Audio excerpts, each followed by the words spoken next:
कल्पना कीजिए, एक शीर्ष श्रेणी के एरोस्पेस इंजीनियर जो आईआईटी बॉम्बे से स्नातक हैं और एक लाभकारी करियर के लिए तैयार हैं, अचानक सब कुछ त्याग कर एक सन्यासी के जीवन को अपनाते हैं। ऐसा क्या हो सकता है जो इस तरह के नाटकीय परिवर्तन को प्रेरित करता है? मिलिए अभय सिंह से, जिन्हें आईआईटीयान बाबा के नाम से जाना जाता है, एक ऐसे व्यक्ति से जिनकी यात्रा अकादमिक सफलता की ऊंचाइयों से आध्यात्मिक भक्ति की गहराइयों तक फैली हुई है, जिसने समान रूप से प्रशंसा और संदेह दोनों को जन्म दिया है। क्या वह एक वास्तविक साधक हैं या विवादों में लिप्त एक व्यक्ति?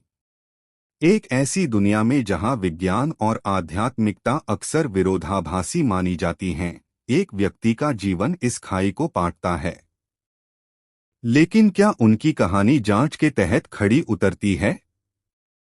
आइए हम अभय सिंह के जीवन में गहराई से उतरें और उनके व्यक्तित्व के पीछे का सत्य जानें। अभय सिंह की कहानी एक ऐसी यात्रा है जो पारंपरिक अपेक्षाओं को चुनौती देती है।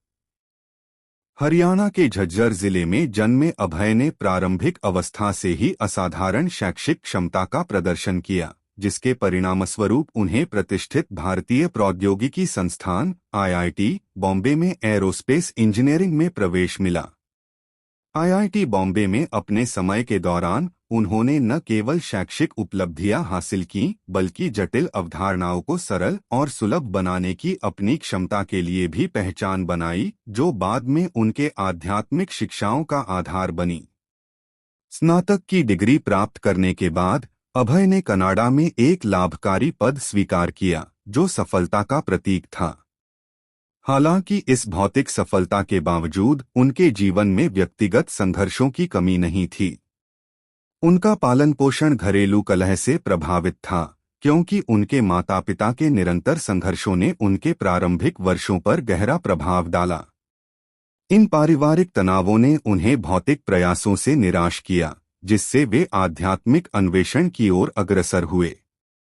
सामाजिक अपेक्षाओं से एक साहसिक प्रस्थान करते हुए अभय ने अपनी भौतिक संपत्तियों और पेशेवर करियर को त्यागते हुए हिंदू सन्यासियों की परंपराओं में खुद को समर्पित किया।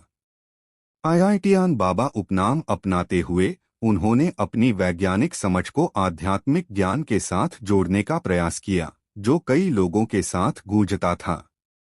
उनका दृष्टिकोण जटिल आध्यात्मिक अवधारणाओं को चित्रों और दृश्य सहायता के माध्यम से सरल बनाना था, जिससे वे व्यापक दर्शकों तक पहुंच सके।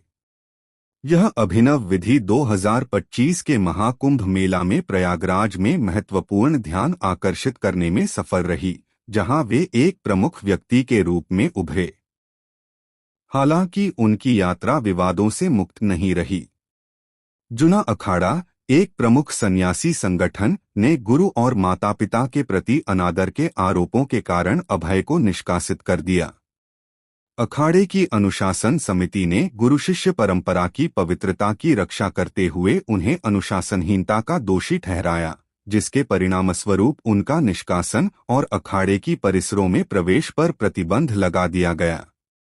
अभय ने इन आरोपों का खंडन करते हुए अपने गुरु और माता-पिता के प्रति अपनी अडिग श्रद्धा व्यक्त की और अपने आध्यात्मिक पथ पर अपनी प्रतिबद्धता को दोहराया।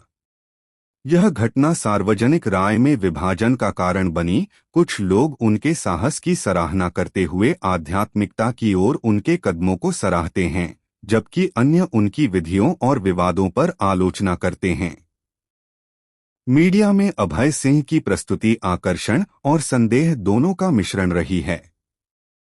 कुछ मीडिया आउटलेट्स उनकी विज्ञान और आध्यात्मिकता के संयोजन को उजागर करते हुए उन्हें एक आधुनिक संत के रूप में प्रस्तुत करते हैं, जो दो प्रतीत होने वाले विरोधाभासी क्षेत्रों के बीच की खाई को पाटते हैं। अन्य लोग उनके चारों ओर के विवादों पर ध्यान केंद्रित करते हुए उनके त्याग की प्रामाणिकता और उनके कार्यों के पीछे की प्रेरणाओं पर सवाल उठाते हैं। सोशल मीडिया प्लेटफॉर्म्स पर बहसें चल रही हैं। समर्थक उनकी आध्यात्मिकता के प्रति नवीन दृष्टिकोण की सराहना करते हैं, जबकि आलोचक उन्हें ध्यान आकर्षित करने या छिपे हुए उद्देश्यों का आरोप लगाते हैं। अभय की शिक्षाएं वैज्ञानिक सिद्धांतों और आध्यात्मिक सिद्धांतों का संयोजन हैं। वे अक्सर जटिल आध्यात्मिक अवधारणाओं को स्पष्ट करने के लिए चित्रों और दृश्य सहायता का उपयोग करते हैं, जिससे वे समकालीन दर्शकों के लिए अधिक सुलभ हो जाते हैं। इस विधि की सराहना की गई है क्योंकि यह उन व्यक्तियों के साथ गूंजती है जो आध्यात्मिकता की तार्किक समझ की तलाश में हैं। हालांकि आलोचक तर्क करते हैं कि उनका दृष्टिकोण गहरे आध्यात्मिक सत्य को सरल बना सकता है और पारंपरिक शिक्षाओं के सार को कम कर सकता है। इसके अतिरिक्त कुछ लोग उनके आध्यात्मिक अनुभव की गहराई पर सवाल उठाते हैं क्योंकि उन्होंने हाल ही में एक सांसारिक जीवन से सन्यासी जीवन की ओर संक्रमण किया है। अभय सिंह के परिवर्तन को समझने के लिए यह आवश्यक है कि हम उन मानसिक कारकों पर विचार करें जो उनके निर्णय को प्रभावित कर सकते हैं। घरेलू संघर्षों से प्रभावित होकर उन्होंने आंतरिक शांति और स्थिरता की खोज की।